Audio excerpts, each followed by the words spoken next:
Le 5 juin 2026, le conseil municipal de Coulommiers-Chamiers s'est réuni pour élire ses délégués au sénatorial. 15 titulaires, 5 suppléants pour des sénatoriales qui sont prévus le 27 septembre 2026, les sénateurs qui seront renouvelés par moitié.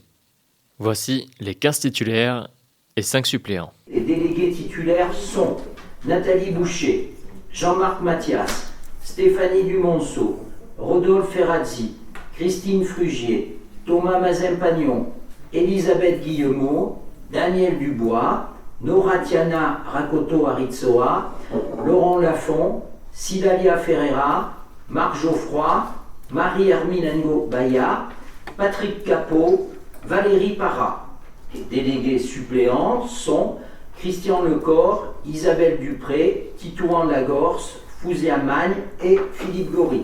Donc ça a été calculé en fonction des règles, 13 pour nous et 2 pour vous en titulaire, 4 pour nous et 1 Philippe Gory en suppléant. En sachant, vous pouvez poser la question, où suis-je? Moi je suis grand électeur en tant que conseiller départemental. Les règles que mentionne Thierry Sipierre, le maire de Coulommiers-Chamiers, sont la circulaire du 27 mai 2026, car dorénavant, les sénatoriales prennent en compte une forme de proportionnel, et donc c'est pour ça qu'il y a 2 personnes de l'opposition dans les titulaires et 1 personne dans les suppléants. À noter que les élections sénatoriales sont obligatoires, c'est le seul scrutin, et ça veut dire que c'est possible de rendre des scrutins obligatoires pour le vote en France. Pour le moment, seuls les candidats sortants, Marie-Claude Varias du Parti communiste et Serge Mériou du Parti socialiste, sont les seuls candidats en lice. D'autres partis se manifesteront probablement, comme ce fut le cas il y a 6 ans, où comme candidat, il y avait également Marilyn Fourgueneuf de Europe Écologie Les Verts, Philippe Thomas du même parti, Alain Castan en divers gauche, maire de Rouffignac de Sigoulès, Jean-Pierre Cubertafond, le député MoDem de Lannoy, Joëlle Hutte, la conseillère départementale UDI, et Robert Dubois, le conseiller régional du Rassemblement national, conseiller municipal de Bergerac. Lors de ce conseil municipal de Coulommiers-Chamiers du 5 juin 2026, un deuxième point a été porté à l'ordre du jour, c'est la représentation au conseil d'administration du silo, et c'est Thierry Sipierre et Thomas Mazin-Pagnon qui ont été désignés pour la représentation du silo. L'opposition de gauche a alors évoqué le choix des événements culturels qui sont accueillis au silo et les controverses qu'il pourrait y avoir, en rappelant qu'il y en a eu par exemple à Bergerac pour le canon français organisé pour l'anniversaire de l'AOC Pêche-Charmant. Car les collectivités, en assurant toute la maîtrise politique et en étant seules maîtres à bord, sont donc pleinement responsables du choix et des programmations. En effet, des événements récents programmés le démontrent du côté de Bergerac avec le canon français à l'espace L'Étincelle.